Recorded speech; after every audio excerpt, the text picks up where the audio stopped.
The opportunity was there for the Detroit Lions in 2013 to win the division and make the playoffs, and you never know what happens once you get to the playoffs. Opportunity was there. The Bears were without their starting quarterback, and their defense was historically bad for the Bears' standpoint. The Green Bay Packers were without the services of their franchise quarterback, one of the elite quarterbacks in all of the NFL, in Aaron Rodgers, for most of the second half of the 2013 season. And the Detroit Lions, all they had to do was handle some business, win a couple of games, and ensure themselves a trip to the playoffs and a divisional crown. Of course, they failed to do that, and I think a big reason for that was because of a lack of discipline and a lack of a steady, calm direction and leadership out of the head coaching position. So out goes Jim Schwartz, in comes Jim Caldwell, and I feel like the Detroit Lions made the right move for their organization, bringing in a guy that to me will bring more discipline, will bring a calming kind of steady approach, similar to what Lovie Smith did for years in Chicago with my Bears. And what he also does, too, I think, is brings a necessary re-emphasis and importance on the offensive side of the football. Because, again, at the end of the day, if you have spent the #1 overall pick on a quarterback at any point in time, which the Lions did in 2009, coming off of that 0-16 season by taking Matthew Stafford out of Georgia, #1 overall, that's the identity of your franchise. That's the guy for you right there.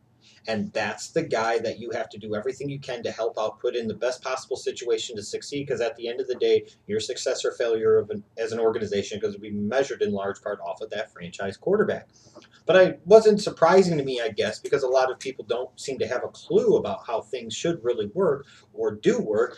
You had all this talk and chatter about the Lions needing to address the defense early and addressing the secondary early and doing this and doing that. And again, I reemphasize once again that this is Matthew Stafford's team. You have to help out your franchise quarterback. And when you think about it from the Lions' standpoint, after Matthew Stafford, their last few first-round picks, 3 of them have been on the defensive line alone. And Ndamukong Suh in 2010, Nick Fairley in 2011. And you look at 2013, Ziggy Ansah. Yes, good values, good players all.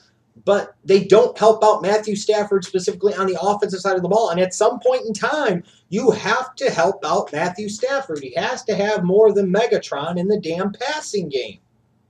Because for all these people that sit here and talk about defense and corner and safety, apparently they didn't watch enough Lions games to understand that lack of discipline and steady leadership wasn't just on the defensive side of the ball, it was on the offensive side of the ball too. You know, this was a team that could put some points on the board at times, move the ball down the field, get a lot of yards, but they would come up with a stupid penalty or commit a stupid turnover or fail to execute when they really needed to.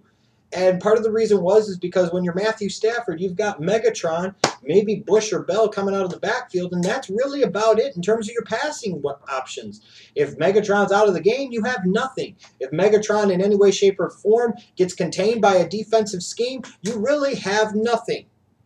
So the Detroit Lions, to me, and I talked about this before the draft, absolutely had to, in part 2, because they brought in, again, an offensive-minded head coach. It made no sense to me to address defense with the first-round pick. In fact, I felt they needed to devote a couple of early picks to the offensive side of the ball. And thankfully for the Detroit Lions and their fan base, that's exactly what they did. Now, I was surprised to see a lot of people up in arms and questioning the selection of Eric Ebron, the tight end out of North Carolina, with the 10th overall pick. Now, look, here's what I will say about this pick from my standpoint. I could sit there and say that I was advocating before the draft big time that the Lions needed to trade up to get Sammy Watkins, and I still stand behind that to a degree. They could have moved from 10 to 4, clearly seeing the price that the Cleveland Browns were asking for. If you're the Lions, giving up a first and a fourth in 2015 to get a guy like Sammy Watkins, maybe you throw in a third-rounder this year to sweeten the pot. Do you do that? All damn day you do. Do you maybe move up a couple of spots, try to entice Tampa to move down, or maybe in Oakland to move down, or somebody somewhere in Atlanta to trade down, so that way you could take a Mike Evans, maybe. You know, again, the price wouldn't have been quite as prohibitive, I wouldn't think. Do you sit there at number 10 and maybe take an Odell Beckham Jr., the wide receiver out of LSU, who could play outside, who could play in the slot, who could be a dynamic return specialist in the NFL? Maybe. But they still took a guy that could be an explosive playmaker in the offensive passing game of the Detroit Lions. They took a guy that they could line up outside, they could line up in the slot, they could line up on the line. He could do all types of things in the passing game as a pass catcher and be a more explosive pass catcher than what the freaking Lions have at tight end. If you're telling me that it's not okay for them to take Eric Ebron because they have Brandon Pettigrew and Joseph Fourier as their two top tight ends, and you're a moron. Period. Oh, furthermore, who's to say that you can't have multiple tight ends? If you want to sit there and overrate Brandon Pettigrew and say he's a great tight end, or he's maybe an average tight end, solid all around, but an average tight end in general, and Joseph Fourier, a flash player who flashes some potential for big plays, but consistently, where's the law or rules in the NFL rulebook that says you can't have a guy like Ebron in the fold? You can do H-back stuff with them, slot wide receiver, outside wide receiver, tight end stuff with them. You can move them all over the place, and especially with the trend in today's NFL of needing those type of intermediate pass catchers at the tight end position, the Detroit Lions got the best one out of the 2014 NFL Draft. I can't believe so many people are up in arms about this. I can't believe so many people are upset about this. Look, would that have been my selection? No. Like I said, I would have taken Odell Beckham Jr. number 10. Would they have taken Anthony Barr number 10 if he had dropped there? Maybe. Would I have blasted that pick? Oh, absolutely. Because at the end of the day, again, I'm going to emphasize this. Matthew Stafford is your franchise player. That is your identity. You are going to sink or swim, behind Matthew Stafford and his leadership and his talents and skills. Not by drafting another defensive player in round one like you've done over the past several years with guys like Ndamukong Suh and Nick Fairley and Ziggy Ansah. 3 first-round picks on the defensive line. Premium positions. 3 first-round picks. Where did the Detroit Lions finish in 2013? Oh, that's right. They didn't make the playoffs. Shut up. In terms of other stuff in this draft, while I think Eric Ebron was their best pick, I think their best value was another player that I really liked coming out of BYU, Kyle Van Noy, the outside linebacker. Is he a better fit in a 3-4? As an outside backer, yes, but I don't think he's an elite pass rush type of talent. So maybe he's better suited as an all-around player as a 4-3 strong side linebacker. I think he can rush the passer a little bit. I think he's solid in his run defense, and he's solid as well in coverage, guarding tight ends and running backs in the flat. I really like the pick of Kyle Van Noy in the second round of the Detroit Lions. I also like the pick of Travis Swanson in the third round out of Arkansas. Again, more help on the offensive side of the ball for Matthew Stafford, a long-term center to potentially replace Dominic Raiola. I liked what the Lions did here. A guy that could surprise is a guy like Karan Reed, their 5th-round pick, the 3-technique defensive tackle out of Princeton. The guy can't be an idiot if he went to Princeton. And he also, in terms of a skill set, size, speed, athleticism, quickness, explosiveness combination, profiles as that typical type of 3-technique defensive tackle. And you're looking at Ndamukong Suh, who Detroit's going to have to make a decision on whether or not they're going to pay him big money long term. You got a guy like Nick Fairley, who they spent a 1st-round pick on in 2011. They failed to pick up his option for 2015. A guy like Karan Reed could get some opportunity. He could get some playing time, and he could surprise some people.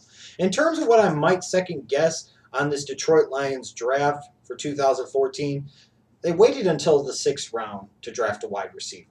And while I like the wide receiver that they drafted, a T.J. Jones out of Notre Dame, a guy I think profiles at worst as a number 4, maybe even a number 3 wide receiver in the NFL, he's more of that same type of guy that they spent several picks on in the past. The guys like the Ryan Broyles and the Titus, what the fuck was his name? It doesn't fucking matter.